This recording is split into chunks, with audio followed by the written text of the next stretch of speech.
La semaine dernière, l'abbaye était en fête, puisque c'était la journée des Amis de Sainte-Croix.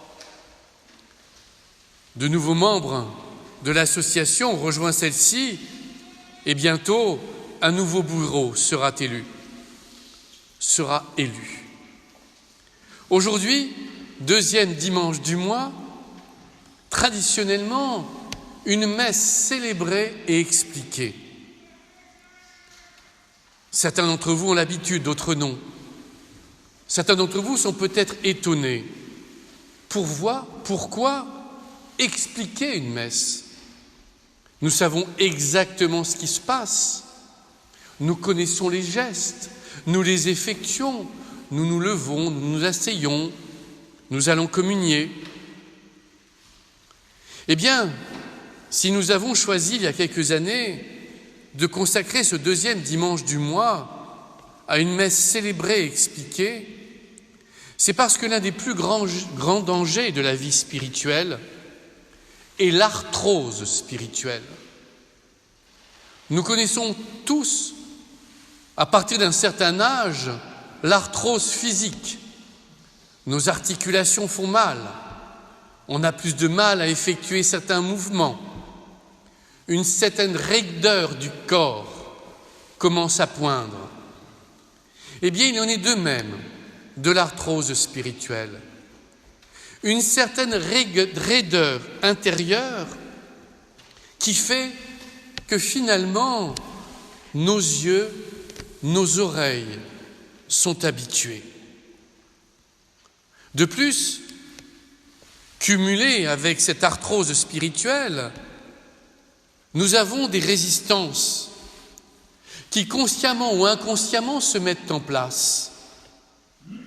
Ainsi, tout à l'heure, après la finale de l'Évangile, j'ai proclamé « Acclamons la parole de Dieu ». Et tous et toutes, d'un seul cœur, vous avez répondu « Louange à toi, Seigneur ». Mais vous souvenez-vous de la finale de l'Évangile? Que nous dit le Christ? Celui d'entre vous qui ne renonce pas à tout ce qui lui appartient ne peut pas être mon disciple. Et nous avons répondu tous et toutes, louange à toi, Seigneur. Avons-nous mesuré ce que nous avons dit? Ou sommes-nous habitués à cette phrase, nous disant finalement, bon, eh bien, je ne pourrais pas être le disciple du Seigneur, parce que je n'ai aucune envie, et à juste titre, je vous rassure, d'abandonner père, mère, femme, enfant, frère, sœur et notre vie.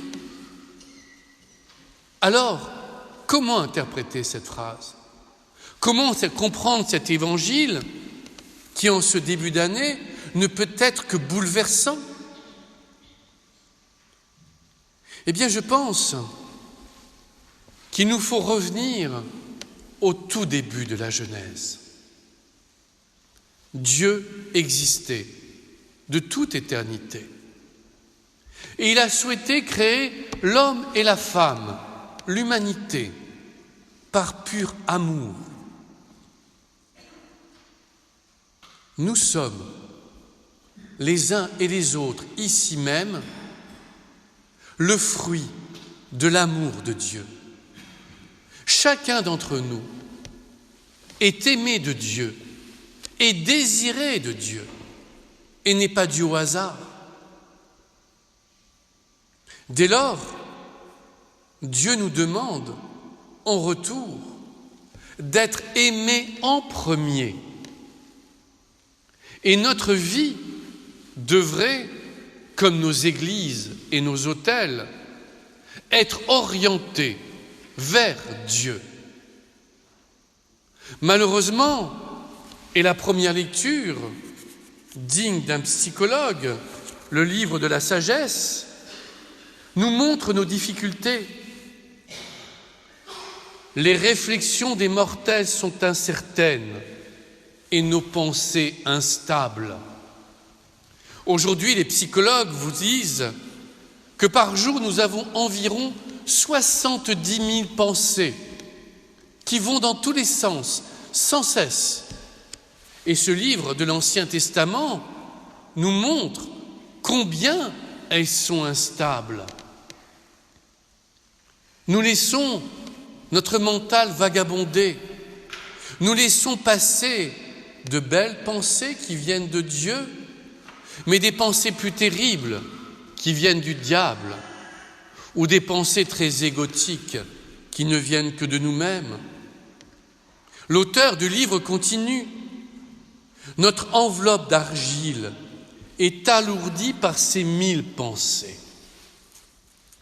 Ce que veulent nous dire les textes aujourd'hui, ce qu'ils désirent nous dire, c'est que toutes nos pensées devraient être orientées par Dieu, vers Dieu, et que dès lors, nos paroles et nos actions devraient être le fruit de ces pensées orientées vers Dieu. Nos vies devraient être lumineuses, nos paroles toujours des paroles qui élèvent, des paroles de réconfort, nos actes sans cesse guidés par la charité et par l'amour. Mais est-ce le cas?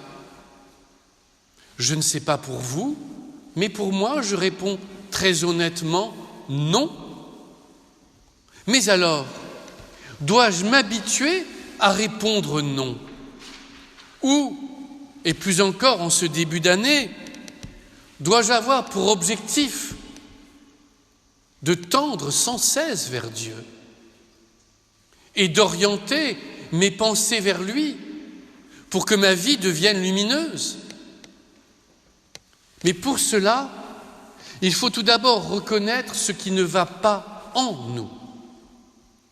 Et aujourd'hui, dans le cadre de cette messe célébrée, expliquée, j'ai effectué un geste qui, je l'espère, vous a étonné, parce qu'inhabituel. Certains d'entre vous ont-ils observé que pour le Seigneur prend pitié, je me suis mis à genoux? La liturgie ne le prévoit pas pour le prêtre. Et pourtant, hier soir, invités par des personnes, nous parlions de l'amour de Dieu, cet amour infini, cet amour qui peut être blessé par nos pensées, par nos paroles et par nos actes. Or, quand nous blessons quelqu'un, un humain, nous allons vers lui quand nous l'aimons profondément pour lui demander pardon. Et quand la blessure que nous avons infligée est très forte, il peut même nous arriver, et on ne voit pas ça qu'au cinéma, de nous mettre à genoux devant l'autre, en disant « je me mets à genoux devant toi, je te demande pardon, je regrette ce que j'ai fait, je regrette ce que j'ai dit ». Notre cœur est déchiré, mais nous avons tellement la sensation d'avoir fait de la peine à cette personne que notre corps exprime, en nous mettant à genoux, ce regret intérieur que nous avons. Et alors, pendant le dîner, d'un seul coup, j'ai eu l'impression que mon esprit se déchirait. Et je me suis dit, mais moi, à la messe, quand je dis « Seigneur, prends pitié », je reste bien droit, debout, face à Dieu. Mais est-ce que cette position est décente? Est-ce qu'elle exprime vraiment la contrition, le regret qui m'habite? Et une évidence est apparue de l'inadaptation quand je dis « Seigneur, prends pitié » de la position debout. Parce que le Seigneur prend pitié que nous chantons n'est pas un refrain que nous disons habituellement avec une âme finalement pleine d'arthrose.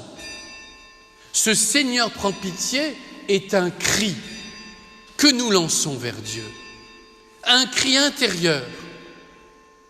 Et nous savons bien qu'en hébreu, quand nous implorons le pardon de Dieu, sa pitié, sa miséricorde, cela signifie que nous lui demandons d'ouvrir ses entrailles, et de donner tout son amour maternel. Peut-on rester debout quand on crie vers Dieu de nous aimer? À chacun d'entre nous de répondre.